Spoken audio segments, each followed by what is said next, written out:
சிறு டிராகனின் அற்புதமான பெரிய சாகசம். மிக உயரமான மூடுபனி சூழ்ந்த மந்திரமனைகளில் ஒரு டிராகன் குடும்பம் வாழ்ந்து வந்தது. அந்த குடும்பத்தின் குட்டி டிராகனுக்கு பெயர் ட்ரக்கி. ட்ரக்கி மிகவும் வெட்கப்படக்கூடிய கூச்ச சுபாவமுள்ள சிறு உயிரினம். அதன் சிறகுகள் இன்னும் வளரவில்லை, பறக்க முடியாது. ஆனால் அதன் கண்கள் பளிச்சிட்டன, நீல நிறத்தில் மின்னும் நட்சத்திரங்கள் போல ஜொலித்தன. ட்ரக்கி எப்போதும் தன் அம்மா அப்பா அருகிலேயே ஒட்டி கொண்டு இருக்கும். ஒரு மூடுபனி மூட்டம் நிறைந்த காலை பொழுதில் ட்ரக்கி குடும்பத்துடன் உணவு தேடி மலையில் இறங்கியது.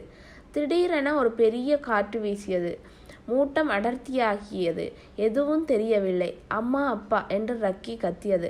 ஆனால் பதில் இல்லை. அது தனியாக அடர்ந்த காட்டில் தத்தளித்தது. பயம் அதன் சிறிய இதயத்தை நிரப்பியது. கண்களில் கண்ணீர் திரண்டன. நான் எப்படி வீடு திரும்புவேன்? இங்கு பயங்கரமான உயிரினங்கள் இருக்கலாம் என்று அது நடுங்கியது. அப்போது மரக்கிளைகளில் இருந்து ஒரு சிறிய தைரியமான அணில் குதித்தது. அதற்கு பெயர் சிப்பி. சிப்பி மிகவும் சாகச பிரியர். அது மலையில் உள்ள எல்லா ரகசியங்களையும் தெரிந்து வைத்திருக்கும். ஹாய் சிறிய டிராகன், ஏன் அழுகிறாய்? உன் சிறகுகள் அழகாக இருக்கின்றன என்று சிப்பி சிரித்து கொண்டே கேட்டது. டிராகன் வெட்கப்பட்டு நான் என் குடும்பத்தை இழந்து விட்டேன், மூட்டத்தில் தொலைந்து போனேன் என்றது. சிப்பி கண்களில் பளிச்சிட்டது. ஹாஹா, கவலை வேண்டாம், நான் உன் சிறந்த நண்பன் ஆகிறேன். இந்த மலை என் விளையாட்டு திடல். வா, நாம் சேர்ந்து போய் பெரிய சாகசம் செய்வோம், உன் வீட்டை கண்டுபிடிப்போம் என்றது. ட்ரக்கி முதலில் தயங்கியது. ஆனால் சிப்பியின் தைரியம் அதை ஊக்கப்படுத்தியது. இருவரும் பயணத்தை தொடர்ந்தார்கள். முதலில் ஒரு கொந்தளிப்பான ஆறு வந்தது. நீர் வேகமாக ஓடியது. பாறைகள் உடைந்து கொண்டிருந்தன. ஐயோ, நான் நீந்த தெரியாது என்று ட்ரக்கி பயந்தது.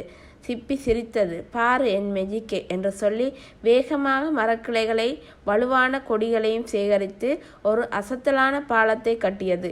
ஏறு என் முதுகில் என்றது. ட்ரக்கி ஏறி ஆற்றை கடந்தது.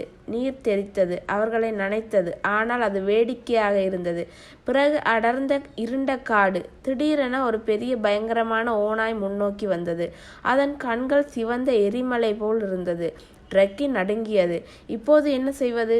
சிப்பி தைரியமாக முன்னால் நின்று, ஏய் ஓநாயே, நாங்கள் சாகசக்காரர்கள், எங்களை தொடாதே என்று கத்தியது.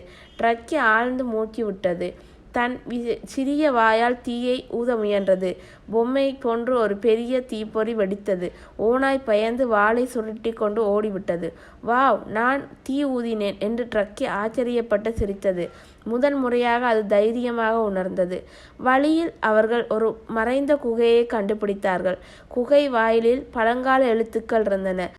உள்ளே நுழைந்ததும், ஆகா, என்ன அற்புதம்! ஆயிரக்கணக்கான பளபளக்கும் படிகங்கள் நீலம், ஊதா, பச்சை, தங்க நிறங்களில் ஒளிர்ந்தது. குகை முழுவதும் மாயஜால ஒளியால் நிரம்பியிருந்தது. படிகங்கள் படுவது போல ஒளி எழுந்தன.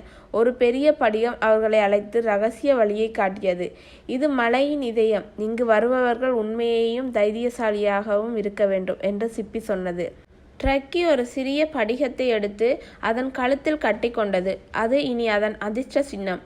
இறுதியில் படிகளில் வழிகாட்டுதலாக மலையின் உச்சிக்கு வந்தார்கள். அங்கு டிராகனின் அம்மா அப்பா சகோதரர்கள் காத்திருந்தார்கள். ட்ரக்கி என் குழந்தை என்று அம்மா அணைத்து கொண்டார். குடும்பங்கள் மகிழ்ச்சியில் தீயை ஊதி கொண்டாடியது. சிப்பியும் அவர்களுடன் சேர்ந்து ட்ரக்கியின் குடும்பம் சிப்பிக்கு நன்றி சொல்லியது. எப்போதும் நண்பர்களாக இருக்கும்படி கேட்டார்கள். அன்று முதல் ட்ரக்கி வெட்கப்படவில்லை. அது தைரியமான சாகச பிரியரான டிராகனாக மாறியது. சிப்பியுடன் தினமும் புதிய சாகசங்கள் செய்தார்கள். இந்த கதை நமக்கு சொல்வது, உண்மையான நண்பர்கள் இருந்தால் எந்த பயமும் வெல்லலாம், எந்த சாகசமும் அற்புதமாக மாறும்.